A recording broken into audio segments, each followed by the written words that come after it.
Hi, everybody. Good morning. Welcome to the Mom Series, The Misunderstanding of Multiplicity. My name is Maria. So happy Monday. Happy Manic Monday. Yeah.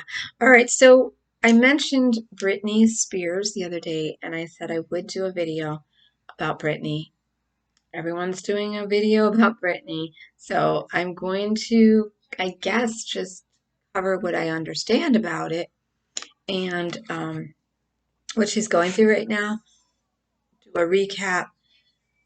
I don't think there's much I can add to this other than I want to address a lot of rumors that Britney has dissociative identity disorder, DID, or what we used to call MPD in the 80s, early 90s, and the name was changed to DID. It's also been floated for many years that Britney has bipolar. It's also been, we've been told that Britney has a rare form of dementia, and that comes from Jamie Spears, Britney's father, the conservator, the original conservator and conservator of her life. Um, Sadly, Britney was really a victim of the tabloids and rag sheets, and um, I guess I wonder on a whole other level why we're drawn to the salacious and the scandal and the drama. And I guess what I'm looking at is from a whole different point of view is how did we, the public, we, the people that she entertains, become both her defenders in Free Britney and also not understand that what Britney is asking for is to not perform when she doesn't want to perform and to take a large hiatus from performing.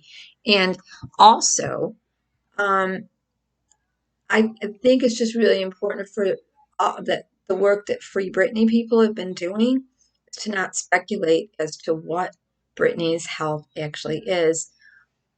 Definitely, it's different than it was at the time of the conservatorship, but we really just don't know. There have been a lot of people out here in um, multiple in communities that talk about what their experience of multiple personality and DID is, talking about dissociative states, DID, other personalities, the British Britney, the pink wig Britney, the little girl Whitney, and they're basing this on her stage performance, her wearing a wig, or singing or talking in a British accent. So that's what I really want to address today. One, Britney's maternal grandmother, great grandmother, and aunt were born in London. So Britney's mom, Lynn, mother's mother, her grandmother, was born in London, and her sister, um, they spent a lot of time with Britney when she was younger, when she was a little girl. They spoke in a British accent, what Britney calls it. It's a British accent. And she loved the British accent.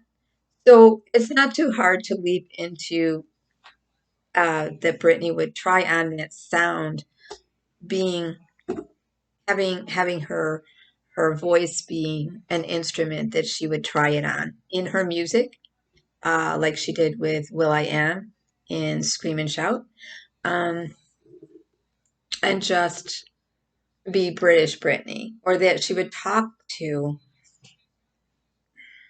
the paparazzi who are rabid in Britain and London in a British accent with a pink wig on.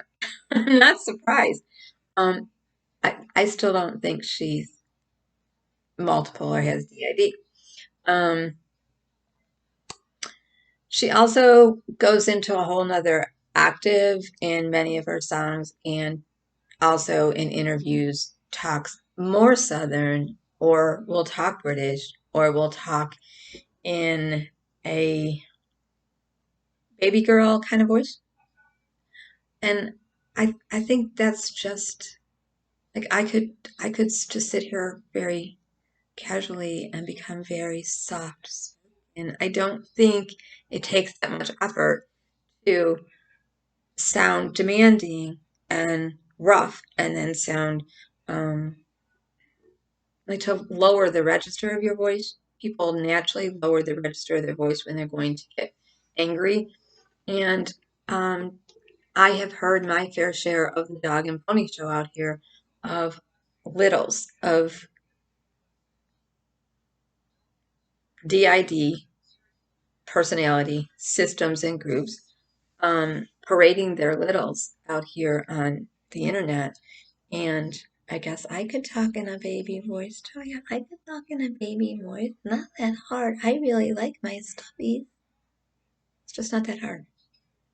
I really wish. I love candy. I love candy. Oh, I don't know how to do. Oh, I don't know how to do this. Not hard to do voices. Not hard to do voices. Harder to stay in that um, state without dropping it. You know what I'm saying? So I don't buy that she's truly multiple or DID. I would find it really sad if she was bipolar and all this was done to her, especially now that we're looking at Lady Gaga coming out and saying that she's bipolar. Demi Lovato, um, she's bipolar. Demi Lovato has eating disorders, substance abuse problems, and and is bipolar. Um, she sat next to her on the X Factor, and Brittany had to be wondering, wait a minute, Demi's over here really championing and getting applause for her mental health. Lady Gaga's over there on the Oprah show talking about what happened to you. Prince Harry is talking about what happened to him. Jennifer Lopez is talking about what happened to her. All the high profile people are now involved with who? Oprah talking about what happened to you. Oprah's new book. And it's bringing awareness to mental health. And we're finding out that a lot of high profile people in athletics, in news, in um, entertainment have had mental health issues. Their issues have had issues. And it only gets worse when there's a whole lot of money to be had.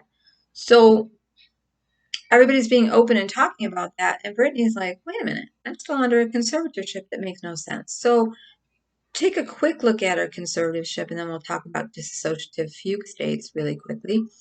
Um, Brittany did go before a judge and plead with the judge to end the conservatorship without any more evaluations, which more psych evaluations. I'm not sure that's going to happen because usually with conservatorships, they're called guardianships where I live in New York.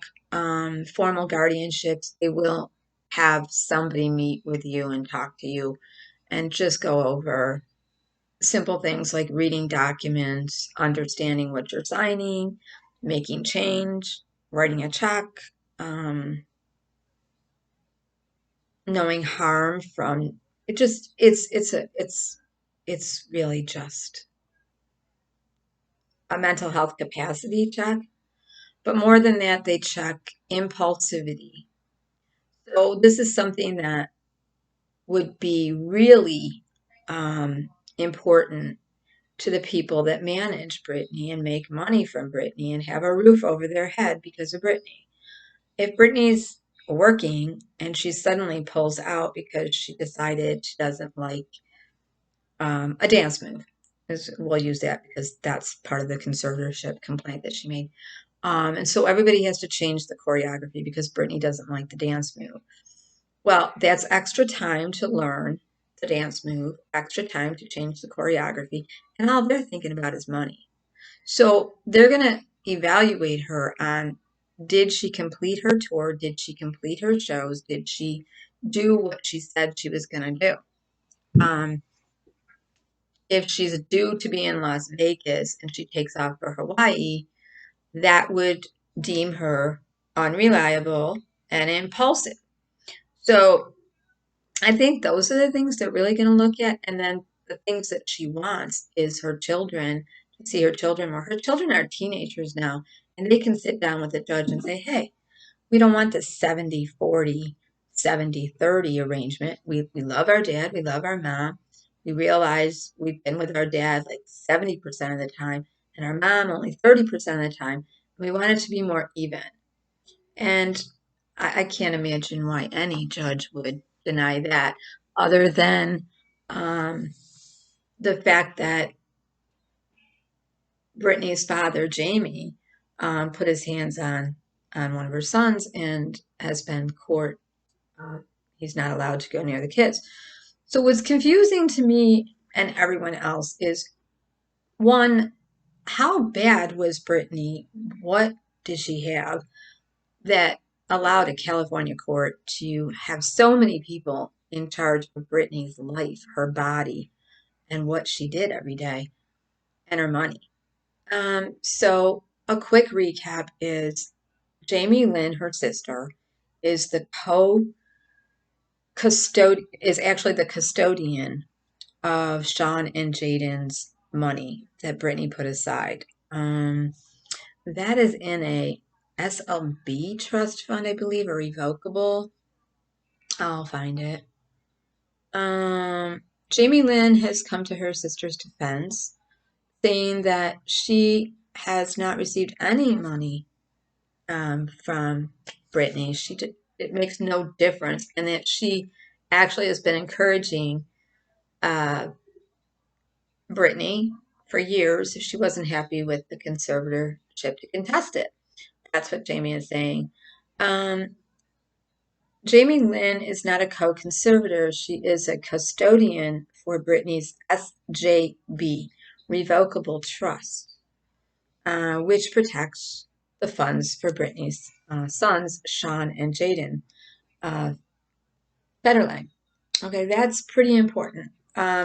Jamie did apply years ago to become the trustee of Brittany's entire estate, um, overseeing the singer's toxic revenues. So when Brittany went on the Toxic tour and performed Toxic and all the record sales, all the revenues from that. So she applied to become a trustee of Brittany's entire estate, which means she could potentially oversee all of the Toxic singer's assets. That's important. Um, and she was the first person to come out saying, wait a minute. All right. Jamie Lynn also played Lucy, the younger version of Brittany's character in the movie Crossroads that came out in 2002, which Brittany had a big hand in writing and producing. So that was kind of Jamie Lynn's foot in the door, although her own talent has brought her the rest of the way to Zoe 101, all that on Nickelodeon, country music. She did find her way into Britney Jean, the album Britney Jean, where um, was um, she was in one of the songs, one of the tracks there. Um, on the album Britney Jean. I'll find it. So in 2004, she was 11 years old when she started the Zoe 101 from 2005 to 2008. So she really did work. And then before that, Nickelodeon, all that. So when she says she worked from 9 years old, she did. She did. Um, and then when she was 17, when Britney was going through all this hot tabloid mess, you have to remember Jamie Lynn was 17 years old having her first baby. So a lot of people are like, well, where was Lynn Spears, her mother, who was the mom manager for so long, and then not there? Because it seemed like a lot of people just took over her money but weren't there for Britney. She was probably going through hell, which is why she wrote Through the Storm, the tabloid mess. Brittany going through her custody battle, having annulled the first marriage, and then she's married to Kevin Federline, and now she's divorced. As a mother, I can see how, and now her daughter at 17 is pregnant, and that daughter's been bringing in money too, but now she's pregnant. So, I mean,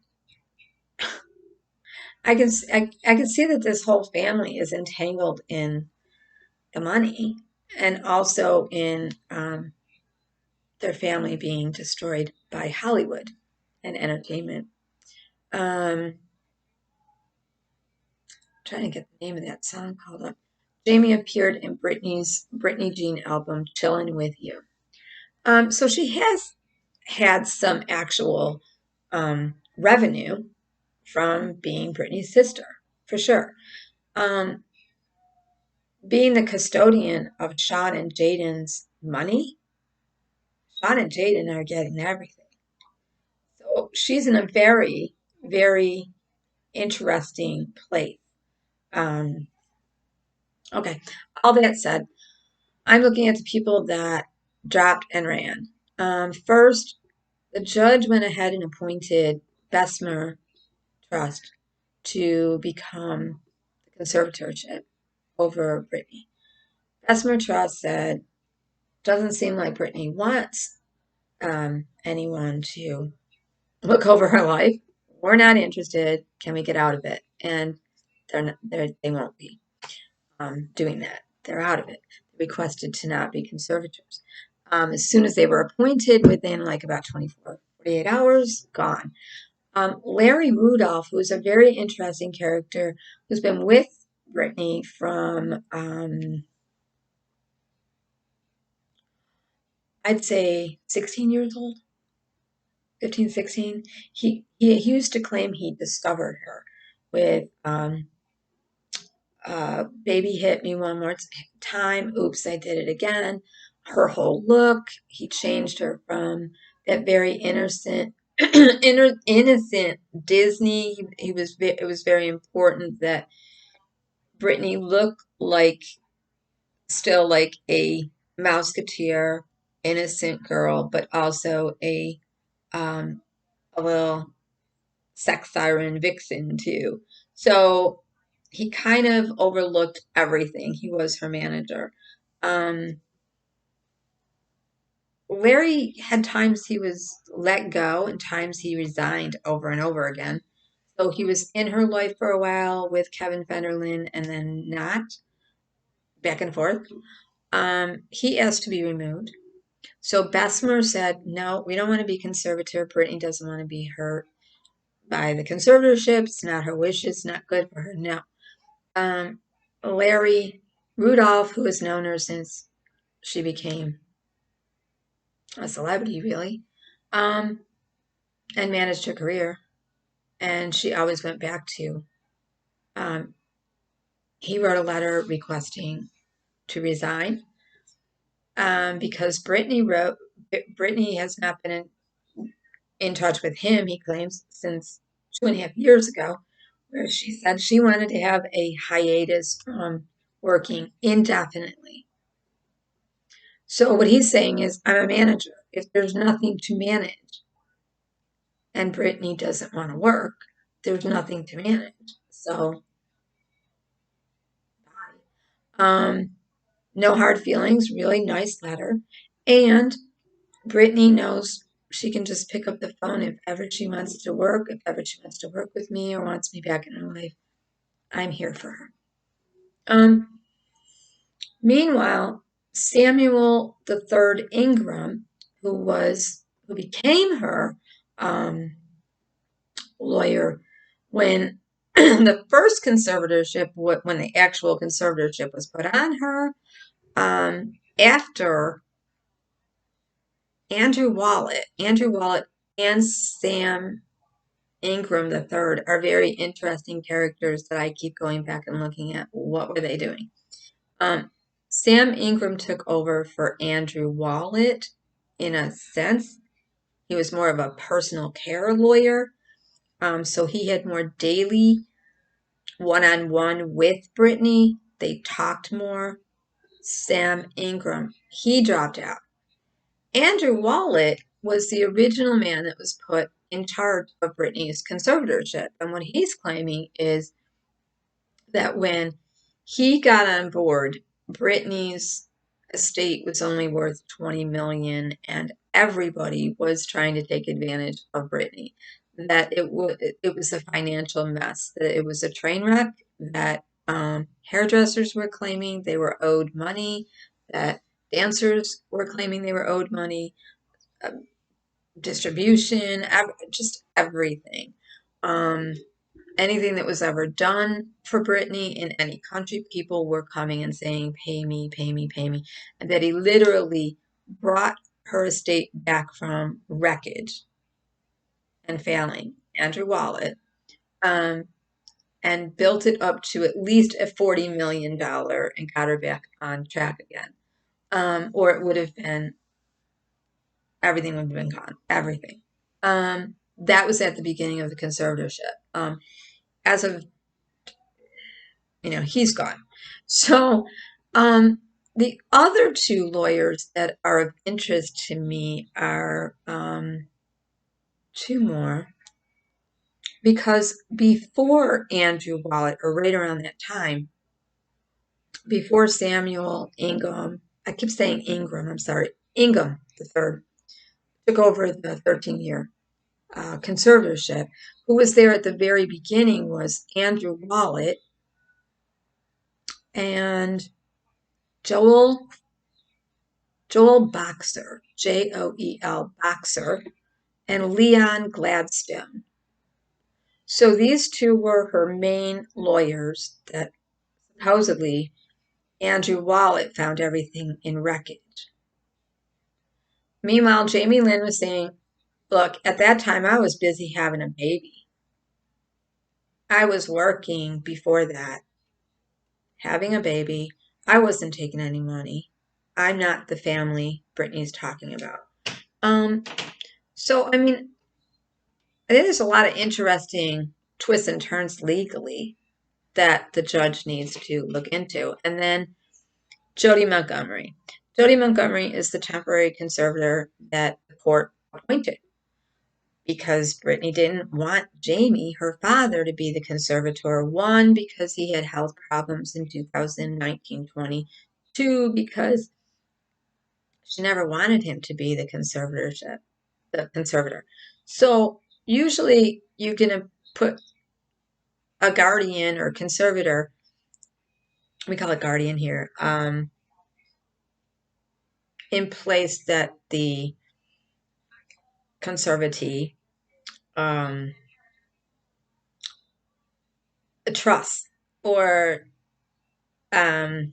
you're going to use a family member or someone they trust as a liaison between the formal guardian, so that if the formal guardian says, I'm sorry you can't do this, or it would be better if you did it this way, or we couldn't do that, we couldn't spend any money on this or that, you kind of have a buffer liaison that the person can go to maybe a family member and say, I'm not happy with this, I want this or that, and they can explain the right thing is being done. Sounds like Lynn, her mother, did not know what was going on with her medically or physically. Lynn actually wrote a letter to Jamie, her husband, and said, pray and ask God if what you're doing is right. I want to know what is so wrong with my daughter's mental health that she's in this position. I have a right to know what my daughter's mental health is. Lynn was kind of put in the dark, which is bizarre because she was the original mom manager. So, I mean, all the conservatorship is crazy. So now I just want to address DID and MPD really quickly. If she really was on substances, which some people are saying,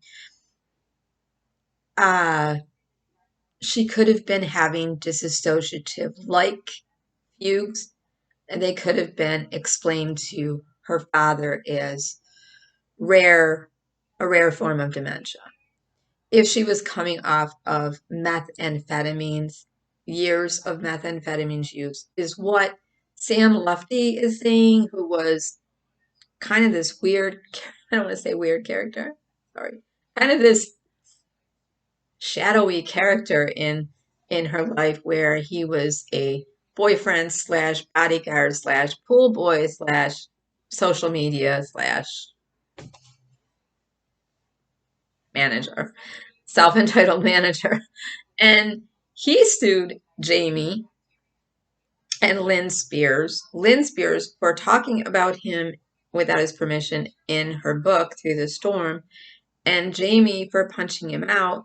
And it seems like Jamie has a problem with anger, because he also punched out one of his grandsons, which is just not cool. Or raised a hand to them. Not cool. So I'm guessing, if she was on substances, there was a time she couldn't manage her money, and there was a time she might be impulsive and run off and go get married, and there was a time she might not show up for a concert or walk off the stage or yell at it could happen. I could see them putting a temporary guardianship on her, but more than that, I look at, like, to save her, like to protect her. That's what you do. Guardianships and conservatorships is to protect a person that's elderly and is going to wander off, a person that is going to be taken advantage of, and all their money is going to be taken from some do-gooder who's going to come clean their house and then say, "Oh, that was $70," when it's like $12 or something. Those kind of things happen to the elderly all the time who have dementias, like advanced Parkinson's or Parkinsonism, Dewey's, even some forms of MS, unfortunately, can go into latter um, diminished capacity, cognitively and executive function. Um, but anybody that's vulnerable, um, once they can't manage their own life, even though they're independent living, if somebody has to come in and do their errands, do their banking, help them make important decisions, adult protective, I worked for years, would come along and say, it's time we become a guardianship. Anybody leaving a mental health hospital is pretty much assessed for their capacity and their ability to manage their life. If Brittany was spending a ton of money on drugs or food or shoes or whatever, I could see them placing a temporary, but I would look at the judge and the lawyers that were, all of them, she was paying, even her money paid for the actual court costs of going to court last month and approaching the judge. Um, all of that she will pay for, which is absurd. It's absurd. These are human rights that are being stomped on. Her human rights, her children's human rights. Kevin Federline doesn't seem like he has any worries about Brittany having the kids. This should have been a no-brainer a long time ago. If an entertainer doesn't want to work and she's not under contract, it should have been, I'm not working, or break the contract. Um, so I do feel like she has become a slave for them. And we don't know who them is. We've got Jody Montgomery, who's making money. We've got Andrew Wallet, who actually petitioned the court for $426,000 monthly. I think it was monthly or yearly. I don't know. I got to check that. Look in Bustle article. Look up Andrew Wallet, because he claimed he saved Britney's estate. We've got Jamie Lynn, who actually did ask to run the estate during the toxic days. She is still the custodian of Sean and Jaden's money that Brittany put aside um, in a revocable trust.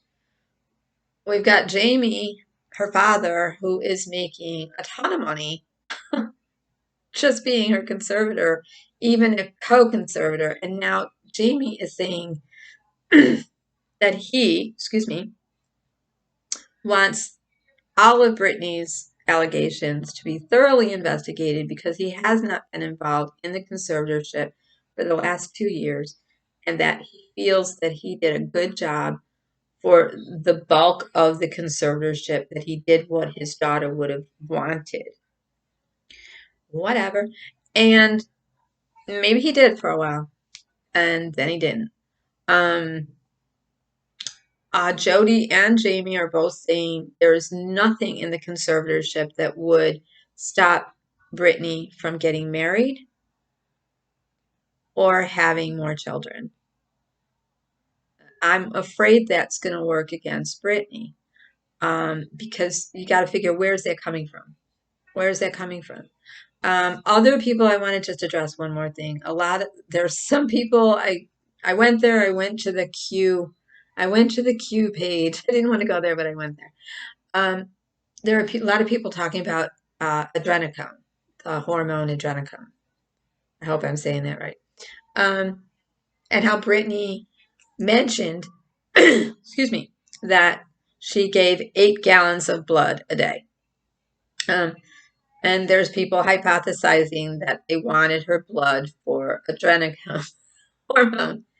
Now, she probably meant vials, because whatever facility, house, home kind of thing they did to her for this last rehab, excuse me, where she said she went into it to just self-care and refresh.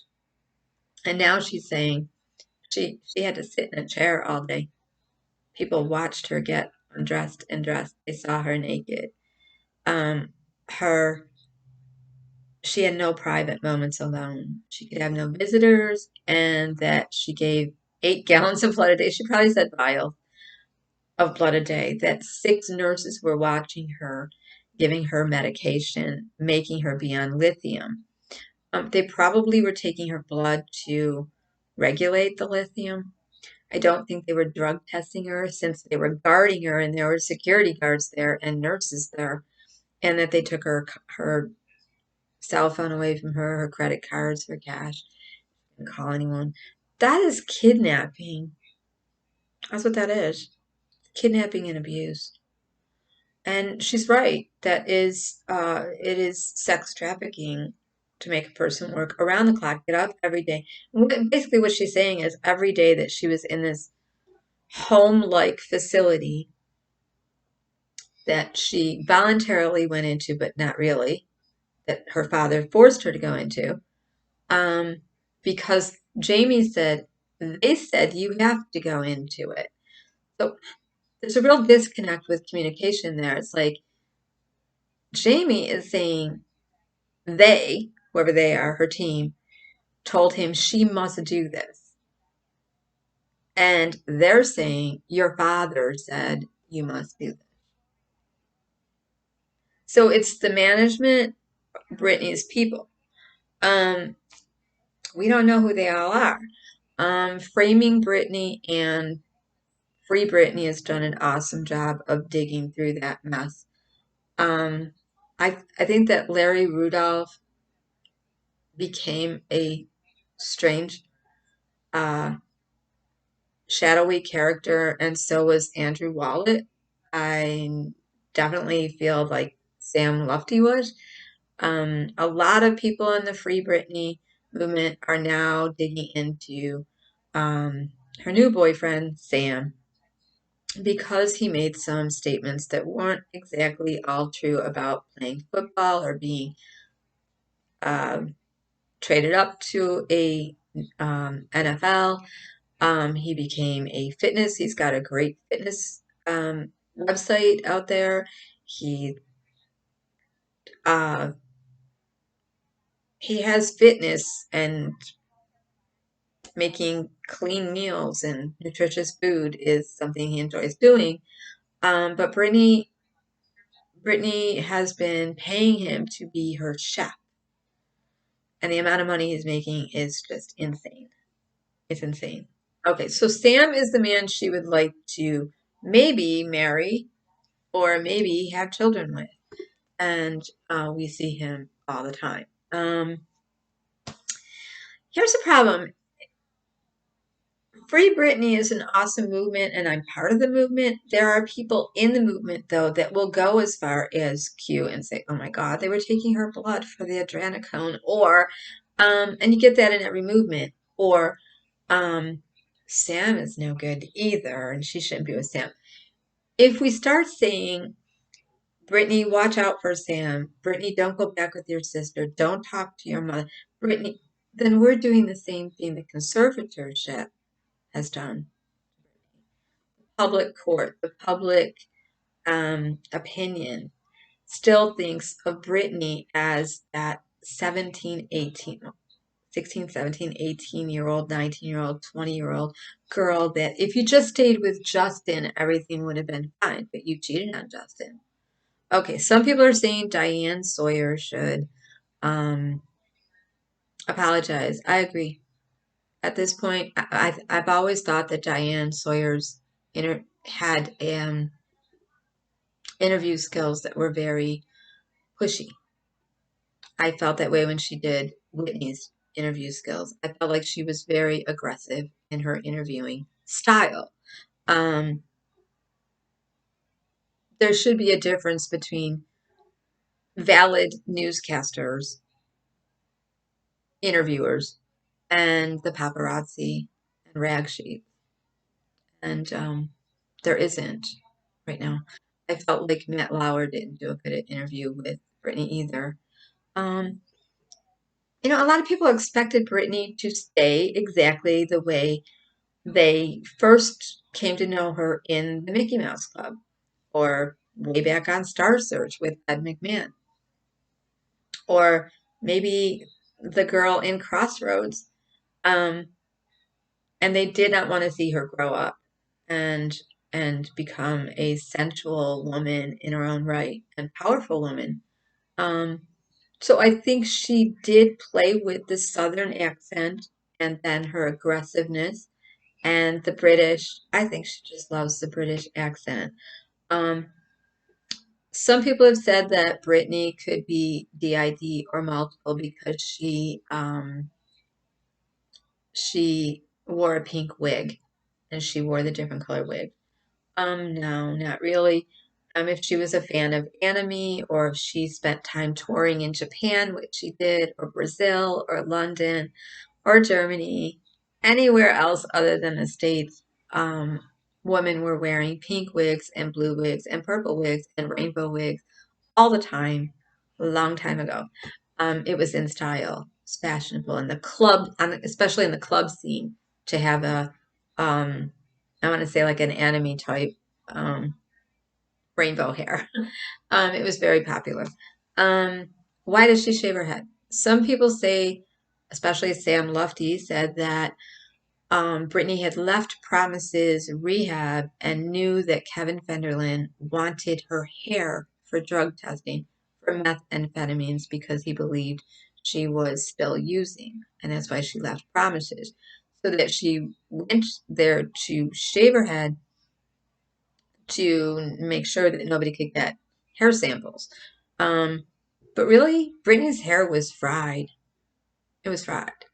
Um, I she did several documentaries where they were attaching a ponytail to her hair, and she was basically telling the camera people, "I have no hair left. My hair is completely. This is what they have to do to get me on stage. They have to attach a ponytail and slick all this back and put bangs on it too.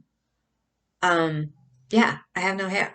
So does celebrities' hair get ruined and they have to go through a time period where they have to wear wigs and attachment pieces and everything? Yes. Could she have gotten sick and tired of having hair put into her hair, which is so obvious she had? Yes. Um, or could she have just wanted to erase any way that Kevin could have gotten her hair? Yes. Um, Either way, shaving your head does not make you psychotic. It's not a DID MPD happening. And when somebody says they feel like they missed out on their life and lost a lot of time because they've been on the road since they were 17, it doesn't mean they're losing time. I think what a lot of people that are MPD, DID out here are looking at is the Diane Sawyer interview where she does look like she's switching because the questions Diane Sawyer were asking had nothing to do with, first of all, those questions shouldn't have even been asked, but she jumped from one topic to another and totally like surprised Brittany. Um, Somebody should have been, where was all the overprotection for Brittany then? Where was her management saying, we want to see the questions you are going to ask Brittany? Or she's going to talk about this topic, but you are not going to go to this topic. Where were the people that said, wait a minute, it's not okay to ask her about her breasts to other interviews? Or wait a minute, we're not going to ask her about her virginity. So she's very overprotected now, but she was not, there was nobody there for her then. So the derailment of her career, I don't think so. Um, she had her babies all back to back within the same year. And her hormones were still settling down, and she may have very well had postpartum depression or a little bit of postpartum psychosis with her husband stepping out on her, getting a divorce, her management yelling, get back to work, and you're going to wear this and this on the stage in front of, this is going to be your comeback. Oh, we know you've been eating Doritos and playing with the kids for the last 3 years, but you're going on stage, the VMAs, you're going to wear this black sequin thing, and whether you're up to par or not, you're going on stage. Um,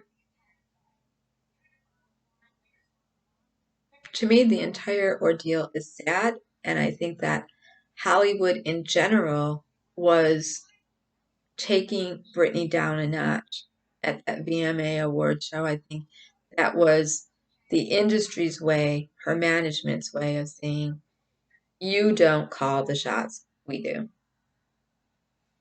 There was talk that she was going to wear like this corset thing that she had thought about wearing, the kind of jogging pants you see her in, like yoga, higher waisted jogging pants with like a corset thing. And that would have been totally appropriate. I mean, Madonna, after babies, Madonna's come out with the big black pants on, and who else? Alicia Keys, uh, uh, everyone, Pink. After they had their babies, they didn't go out there in a bikini, and she looked great, by the way.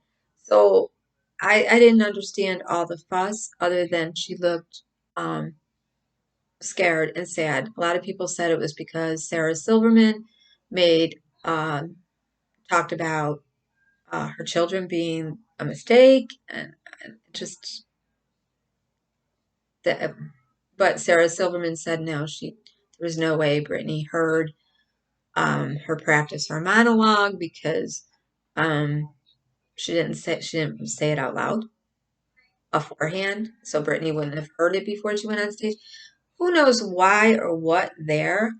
But I say you stay away from the stage for 3 years and you come back and it's the first time you're appearing before your peers in a live audience and your peers, you're going to be nervous.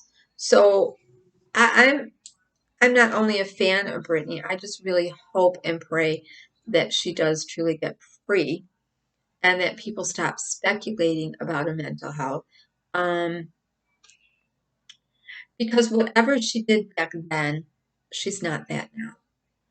Um, they definitely need to look at where she is now and what she's accomplished on her own and how much of her life she has managed on her own.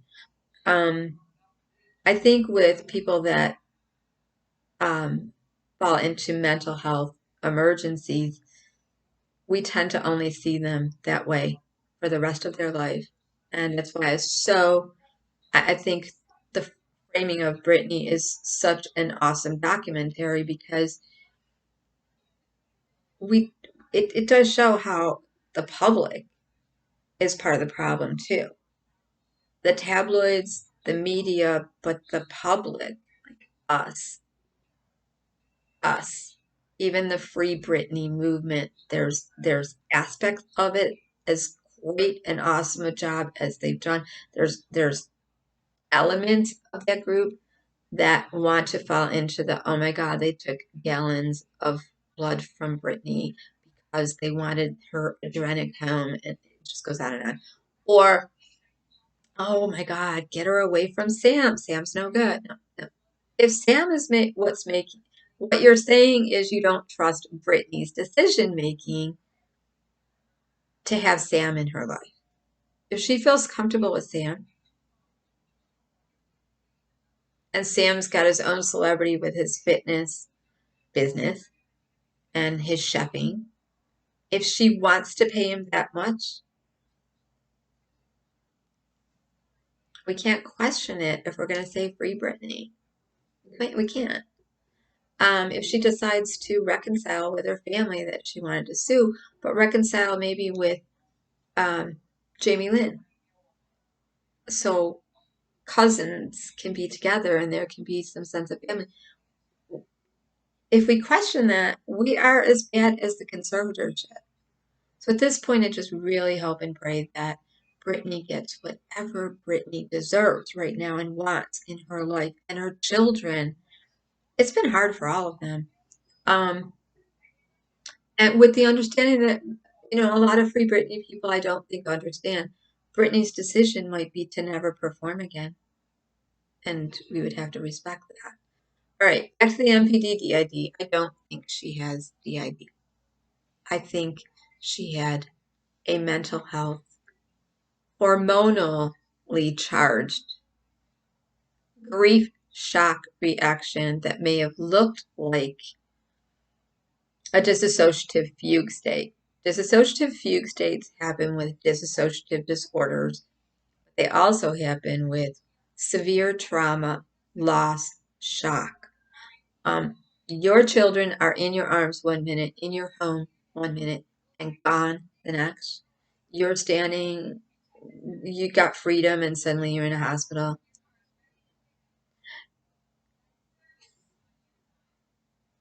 You're going to have grief and shock. So was she going into dissociative fugues? Possibly. But even a dissociative fugue state, a person could go into for a few minutes, a few days, a few hours, a few seconds, or years. But there is no treatment for it. They continue to act normal. They might not remember, like if I was in a dissociative fugue state right now, I might know I'm in my house, but I might not remember how I got here. Or I might recognize 2 or 3 people around, but not really know that I have family. So there's parts of the memory that can be gone, and then there's other parts that remain, or everything can be gone, and you can still carry on as, okay, well, here I am, I'm gonna do what I gotta do. If she was having gaps in her memory, it would appear like a dissociative fugue. There's nothing anyone can do to make a dissociative fugue stop. It ends as quickly as it began. There's no time period. It could be forever or a minute or lapses in memory, and they're dissociative fugue states. They come and go. Or memory returns with no treatment, and you never forget again. Your memory is sharp, sharp. So there's no way to tell. But what there is if a person has substances on board, any kind of medication, benzodrines, amphetamines, uppers, downers, anti-anxiety medication, pain medication, too much coffee can make you so racy that you don't remember what you did a minute ago. All substances can affect time and memory and space. So that all would have to be considered. So if people are drinking those energy drinks and 8-hour energy things and coffee or tea or whatever, a lot of it that could speed a person up too. Um, we just don't know. Um, so I'm not willing to speculate, but I am willing to say that I don't think that wearing a wig with pink hair or talking in a British accent or Jamie making this admission that when she was first diagnosed, they were told she had a rare form of dementia, that means DID or MPD. I was diagnosed with MPD in 1986, as most of you know, and I don't have dementia, and I manage my life just fine.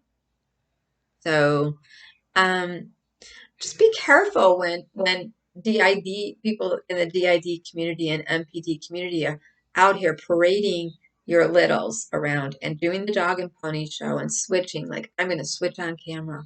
I'm gonna introduce you to my alters today. And oh, I don't remember I did that. Okay, you're putting yourself ripe for a conservatorship or a guardianship. That's what you're doing. When you say something like, I didn't cut myself, I didn't overdose, my alter did it, and I don't remember it. I didn't drink, I didn't drug, my alter did it, and I have no memory of it. You are putting yourself ripe for a conservatorship. Yeah, you are. A guardianship. So learn some of the grounding tools, some of the co-conscious, co-running, negotiating skills, journaling, mindfulness, CBT, DBT. Get to know your inner aspects that you developed with, because it's all you. Get to know all your inner conflict and all your inner opinions and thoughts and voices that you are now calling alters and aspects of you, and feel the feelings, express yourself in all those ways, and you will be more, what they used to call integrated, what is really just more congruent, and your memory will be fine. Okay? All right, that's all I want to say, everyone, and I wish Brittany well. Let's own our feelings and not assign them to other people, and try to get alters or people aspects. Try to get, I guess, bring that back into we developed with all of these alter egos. We created them ourselves, so we can listen to them and understand them and express without their help, or with them with us without losing memory. All right, so that would be like co-running, co-consciousness, co-dwelling, and negotiating. With no loss of memory, it is possible. It can be done, and I'm living proof that it can be done. A lot of people out there are living proof that you can function well, and uh, just to come out here and say that Brittany has a rare dementia and she wore a pink wig and she shaved her head, and people with DID and MPD do that, and she said she lost a lot of time, so, and she talked in a British voice, therefore she's multiple, is putting us back, way back, um, decades. Um, centuries, really. All right, so I don't want to go that far back. I just want to um, try to keep in the present now. Take care, everyone. I just wish Brittany well, and I wish her family well. I wish for them to reconcile and for her to keep them in their proper place and get the love that she needs from them and the care that she needs, with them understanding she's 40 years old and she's her own woman now, and allowing her to parent and love on her boys and perform when she wants to. And that's it. So that's my big old Brittany video, which I've been wanting to do for a long time. And just remember, freeing Brittany might mean that she may choose to never work again. And so we have to accept that. We can't make up stories like, oh my God, she's so bad that she, they took the conservatorship off of her and she can't function, or she went off the rails, or she became a recluse. We can't go there. We can't feed into the tabloid version of this, which my next video is really going to be about why are we so drawn to trauma? Why are we a nation that only responds to trauma right now? Why is trauma becoming addictive to everyone? Is everyone being traumatized? And why? All right. That's all I got for today. Take care if you hung in for the video. Thank you. Have a nice day. And yeah, we got rain, so I think I'll go get my Monday done. Bye-bye.